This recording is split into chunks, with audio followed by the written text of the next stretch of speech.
Education में आपका स्वागत है। आज हम बात करेंगे बजट के विषय में। तो बजट के विषय में जानने से पहले हम बजट के ये जो शब्द है बजट उसके विषय में जान लेते हैं। बजट शब्द फ्रेंच शब्द बॉगेट से लिया गया है। BOUGETTE बॉगेट। बॉगेट का मतलब क्या होता है? बॉगेट का मतलब होता है चमड़े का थैला। आज जो देख रहे हैं ये वाली इसके विषय में बोल रहा है चमड़े का थैला, जिसको सबसे पहले 1803 में बजट शब्द का प्रयोग फ्रांस में आय व्यय के रूप में किया जाता था। और इसका प्रारंभ जो है वो किसने किया था? उसका प्रारंभ इंग्लैंड ने किया था। ठीक है। और इसके संस्थापक बोले तो जन्मदाता जेम्स विल्सन है। ओके,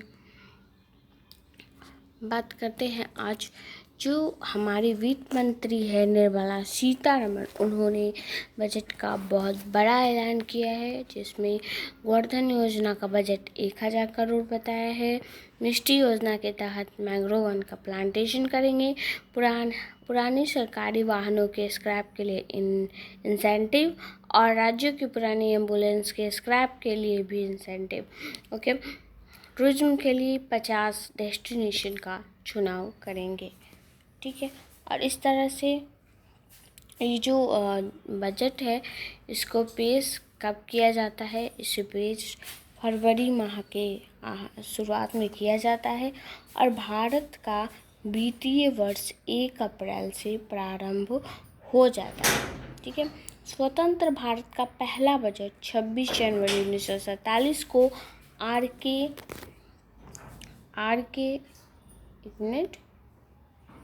स्वतंत्र भारत के पहला बजट R.K. षणमुख चेट्टी ने पेश किया था। षणमुख चेट्टी ने स्वतंत्र भारत का पहला बजट पेश किया था। और जॉन मथाई को वर्ष 1950 में गणतंत्र भारत का पहला बजट पेश करने का गौरव प्राप्त है। ज़्यादातर हम ये इसी विषय में बात करते हैं कि गणतंत्र भारत का पहला बजट किसने पास किया, तो वो है जॉन मथाई। अब बात करते हैं अप्रत्यक्ष कर का प्रस्ताव। हरित गतिशीलता, जिसमें GST भुगतान के लिए कंप्रेस्ड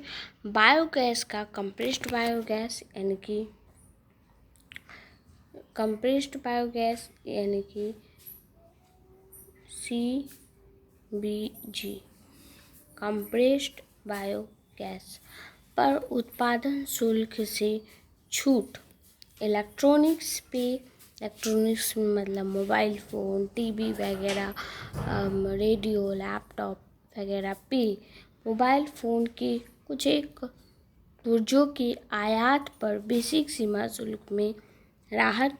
टीवी पैनल के ओपन सेलों के पुर्जों पर बेसिक सीमा शुल्क घटाकर 2.5% की जाए।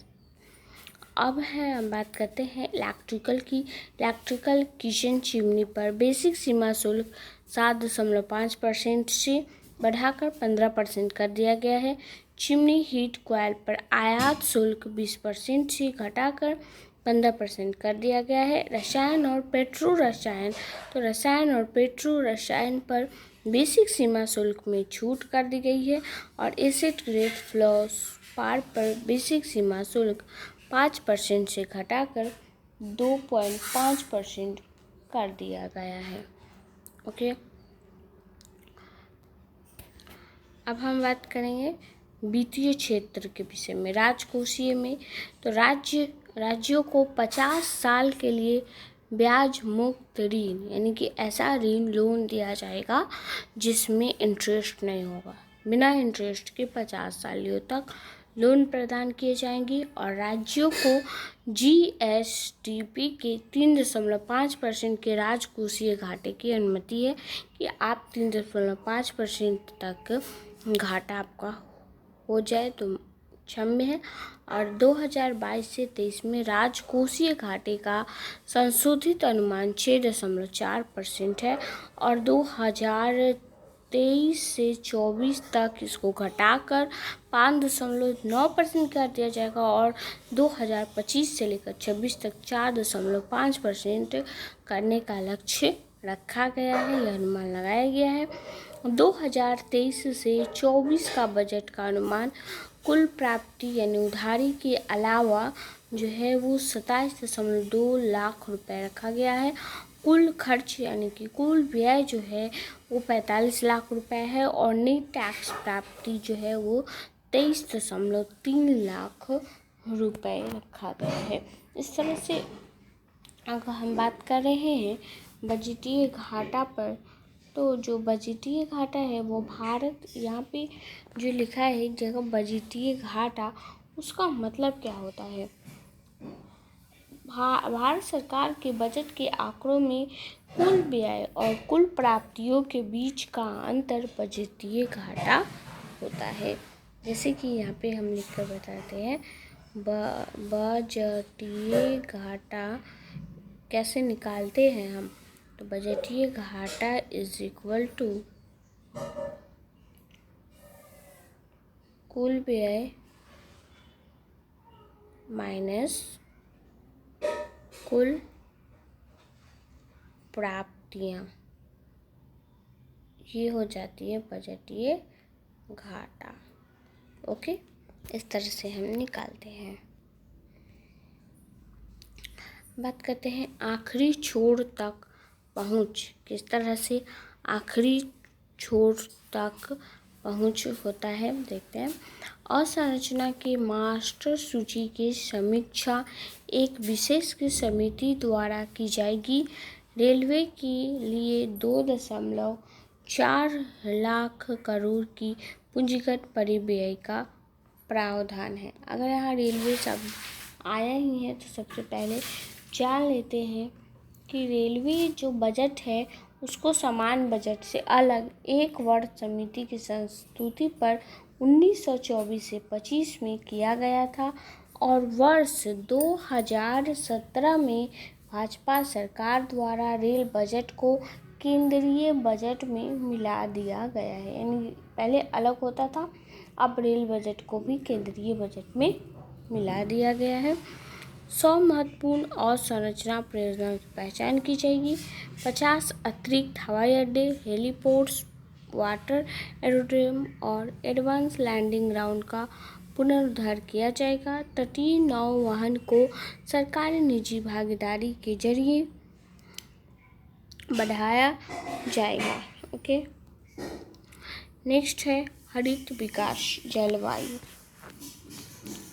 हरित विकास के विषय में हम बात करते हैं तो इसमें है कि जलवायु लक्ष्यों की प्राप्ति की ओर अग्रसर होगा। सतत विकास सतत कार्य को प्रोत्साहन देने के लिए हरित ऋण कार्यक्रम का शुरुआत किया गया है। मतलब कि सतत कार्य यानी कि जो किसान कृषि है उसमें लगातार काम को प्रोत्साहन देने के लिए हरित ऋण कार्यक्रम का शुरुआत किया गया है। और राज्यों केंद्र शासित प्रदेशों की वैकल्पिक उर्वरकों के प्रयोग को प्रोत्साहन देने के लिए पीएम प्रणाम की शुरुआत की गई है।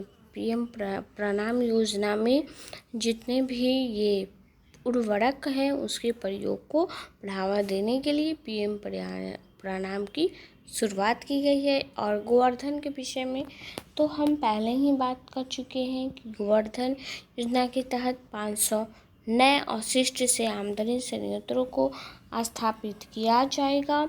और मिट्टी के तहत तटीय क्षेत्र पर मैंग्रोव पौधरोपण की बात की जाएगी, यानी प्लांटेशन होगा। इसके विषय में भी हम पहले ही बात कर चुके हैं। आर्द्र भूमि के इष्टतम प्रयोग को बढ़ावा देने के लिए अगले 3 वर्षों में अमृत धरोहर को लागू किया जाएगा। अब बात करें आर्द्र भूमि की, तो आर्द्र भूमि की जो संख्या है अभी यानी रामसर साइट की जो संख्या है वो भारत में 75 हो गई है। 2014 के पहले वो 26 थी। ठीक है, नेक्स्ट है हमारा और संरचना और उत्पादन विकास और रोजगार में अवसरों की वृद्धि होगी और पूंजी निवेश परिव्यय को 33.4% से बढ़ाकर 10 लाख करोड़ रुपए कर दिया गया है।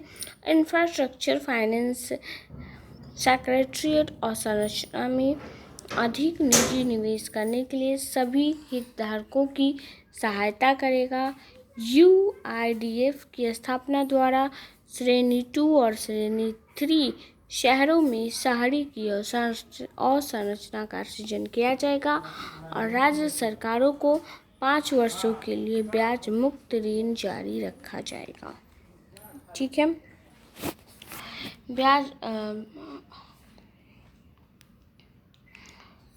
व्यक्तिगत आयकर में प्रयास राहत। नए व्यक्तिगत आयकर की कर प्रणाली में बदलाव किया गया है, जिसमें अगर कर छूट सीमा को बढ़ाकर 3 लाख रुपए कर दिया गया है और कर स्लैब सीमा घटाकर 5 कर दिया गया है, जिसमें अगर 0 से 3 लाख रुपए है तो इसमें कोई कर नहीं लिया जाएगा। ठीक है। 3 से 6 लाख रुपए है तो 5%, 6 से 9 है तो 10%, 9 से 12 है तो 15%, 12 से 15 है तो 20% और इस तरह से 15 से अगर ऊपर हो गया तो 30%। ठीक है। अगर और भी बात किया जाए तो आउटकम बजट